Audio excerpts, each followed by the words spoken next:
If you like true horror stories, don't forget to like the video and subscribe to the channel.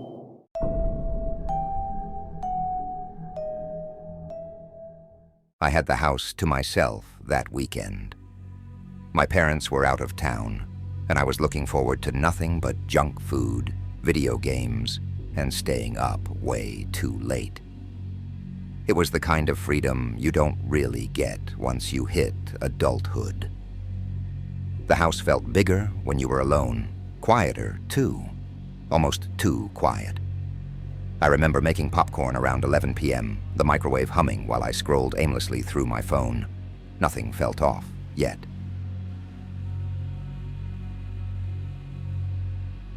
I was halfway through a movie when the lights flickered, just once. Then again, I thought it might be the wind messing with the power lines. But there wasn't any wind. The trees outside were dead still. Then the living room light dimmed like a candle about to go out, before snapping back to full brightness. It was like something was draining the power, not tripping it, just feeding on it.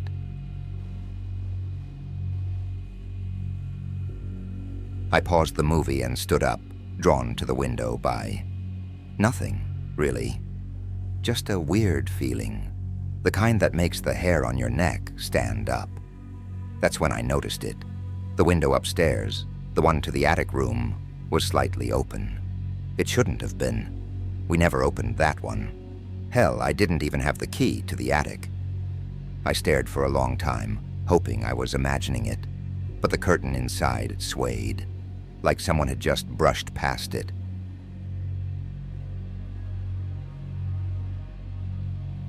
I grabbed the flashlight and crept up the stairs.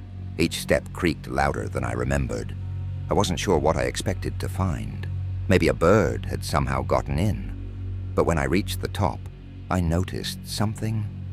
Just before the hallway light above me buzzed and blinked out completely, in the split second of darkness, I swear, I saw movement, something ducking back into the shadows at the end of the hall.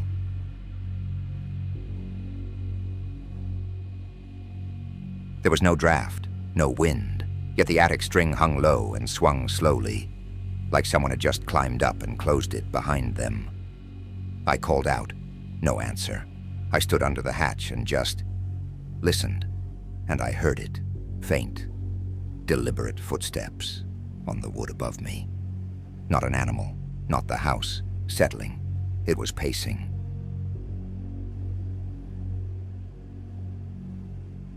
I didn't move for a full minute. The sound kept going, slow steps, one after the other. Then silence. Then one loud thud. I backed away, heart pounding, wondering whether to call someone or just run out the front door. But then I had the dumbest idea I've ever had. I picked up the ladder.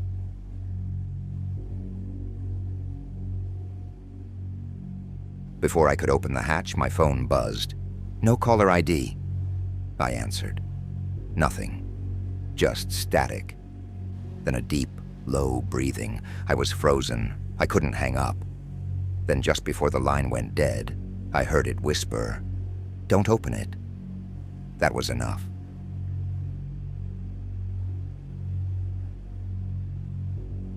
I ran back to my room and locked the door. I tried to rationalize it. Maybe it was a prank, a crossed line. But then I heard a soft creaking from the hallway and saw something slide beneath my door. A shadow, something long. It curled upward as if testing the gap. I backed away. My legs hit the bed frame, and I just stood there, shaking as the shadow disappeared back into the hall. I pulled the blinds open just a crack to see if there was anyone outside. The yard was empty, mostly. By the tree there was something, not moving, not clear, just tall. I blinked and it was gone. Either I was losing it or something was watching the house from inside and out.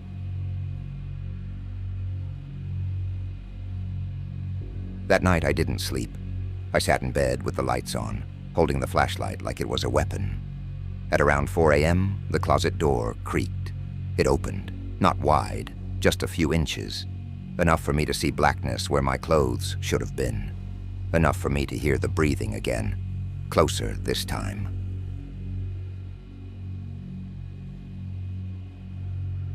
I didn't think. I just ran. Down the stairs, through the living room, yanked open the front door and didn't stop. Outside, the cold hit me like a slap. I didn't care. I ran until my legs gave out 2 blocks away. The next day, when my parents came home, they thought I imagined it all.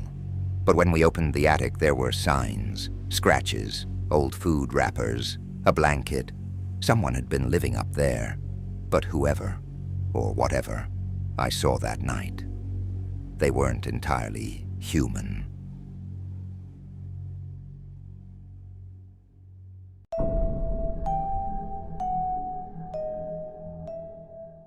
It was one of those nights where the air just felt heavy. Rain hammered the windows, thunder growled low across the sky, and the power had already flickered twice. My parents had gone to visit my aunt a few towns over, leaving me alone for the weekend. I was 17, old enough to take care of myself, but still young enough to get creeped out by thunderstorms, especially in our old farmhouse where every gust of wind seemed to make the wood groan. I was in the kitchen, heating up some leftovers when it happened. 3 knocks, not the doorbell, just knocks, slow, deliberate, like whoever was out there wanted to make sure I heard. I checked the front window. No one. The porch light buzzed softly in the rain, casting a yellow glow onto the wet steps. But there was no one standing there. I figured it must have been the storm messing with my nerves.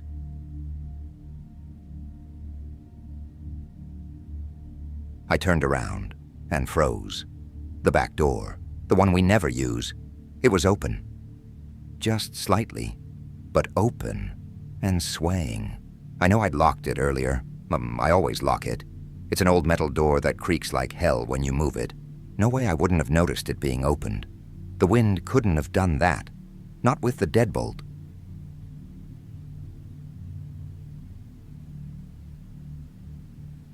I grabbed a kitchen knife. Not that I'd know what to do with it if someone really was inside. I walked over slowly, each step making the hardwood creak under my socks. When I reached the back door, I looked down. There were muddy footprints, coming in, not out. They stopped just past the threshold, then vanished into the house. That's when the lights went out. Everything plunged into blackness. The hum of the refrigerator stopped. The air felt different, still, charged. I stood there in the dark for what felt like hours, gripping the knife until my hand hurt. Then, footsteps, upstairs.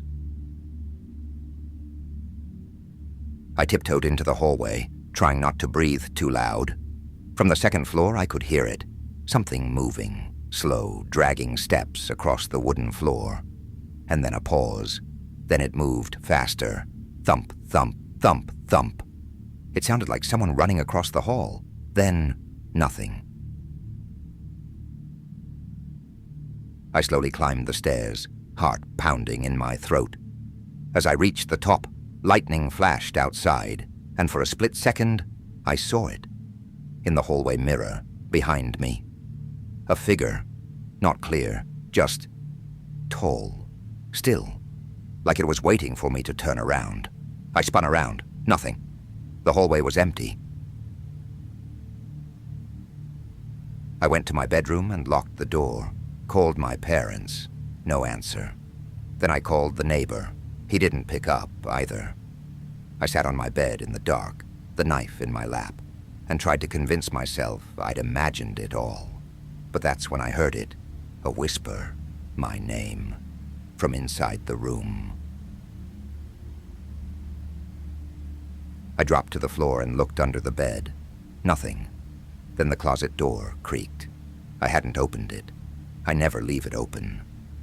I got up, slowly, every part of me screaming not to open that door. But I did. At first I saw nothing but jackets, Then one moved. No, not moved. Breathed. A pale hand emerged from the shadows behind the clothes. Then, a face. Its eyes didn't blink, just stared, wide, glossy, and empty. I slammed the door shut and screamed.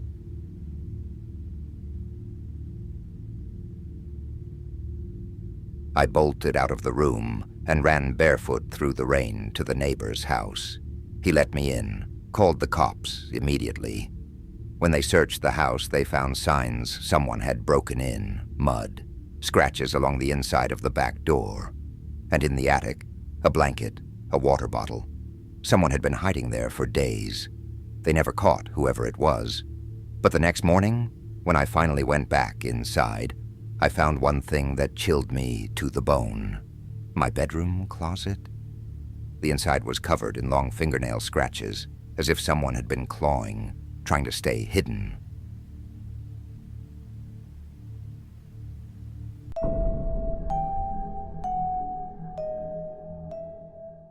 It started on one of those nights where everything feels too quiet.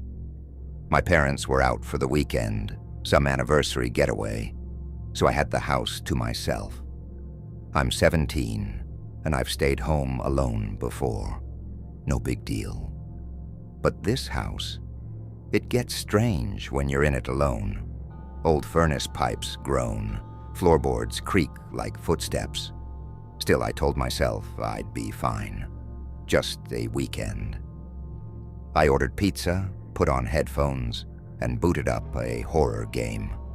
Maybe not the smartest choice in hindsight.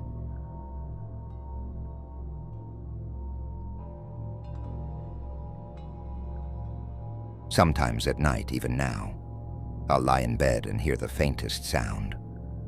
A low, wet whisper from the ceiling. Alex, I don't live in that house anymore, but I think it followed me. I called the police. They searched the house, found evidence of someone living in the crawl space, mattress padding, plastic bags, food. They never caught the person, said it was probably a squatter, maybe someone with mental illness. But squatters don't whisper your name through vents. They don't know when you're alone. I stayed with my cousin until my parents got home. I never stepped back into that house alone again.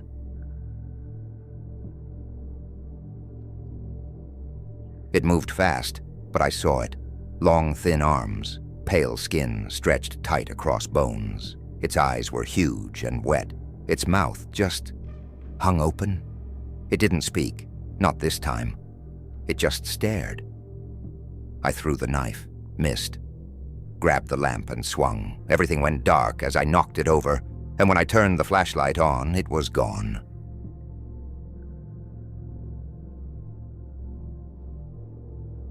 That night was different.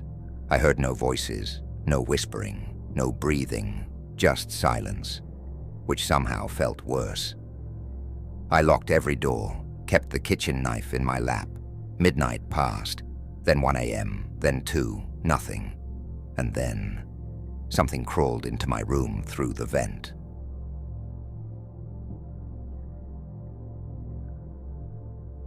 The next day I got bold.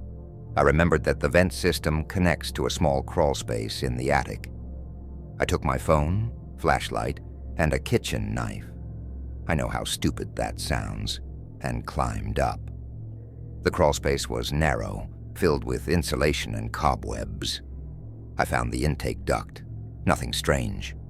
But as I turned to leave, I saw it, scratches, dozens of claw-like marks on the wooden beams, and something else. Food wrappers, a torn blanket. Someone had been up there. I finally caved and called my dad, told him everything. He sounded annoyed, but also concerned. "You probably scared yourself with that game," he said. "But if it's an animal or something in the ductwork, I'll have someone come check it out Monday." That wasn't going to cut it. I barely slept again. I left all the lights on and stayed in the hallway between rooms. No way I was being cornered in one place.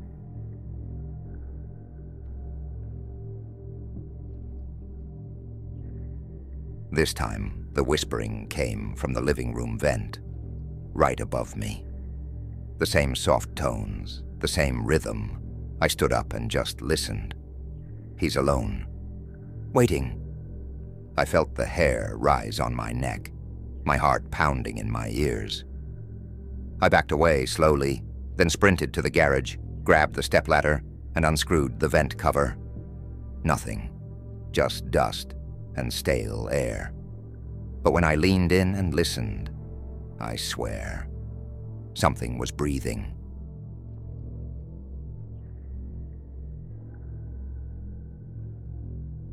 The next morning, I convinced myself it was a dream, sleep deprivation, audio hallucination. Whatever. I spent the whole day downstairs, opened the windows, let sunlight in. I even laughed at myself. Scared by a vent, I thought. Night came again. This time I kept the lights on and stayed on the couch. Around midnight, it started again.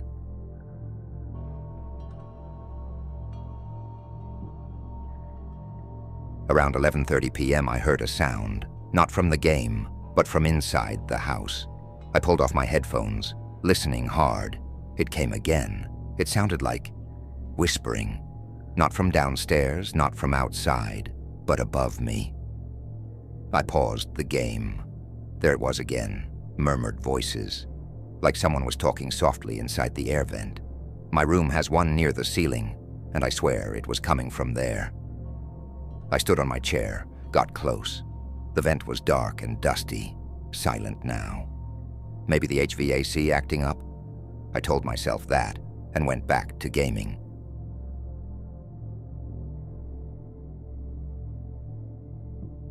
About 40 minutes later, I heard it again, this time clearer, whispering, and then something unmistakable. My name, not shouted, not even spoken normally. Just breathed. Alex. My blood ran cold. It was like someone was in the duct, inches away. I turned off everything, monitor, lights, even my phone flashlight. Sat there in silence, staring at that vent. The whispering stopped, but I didn't sleep that night.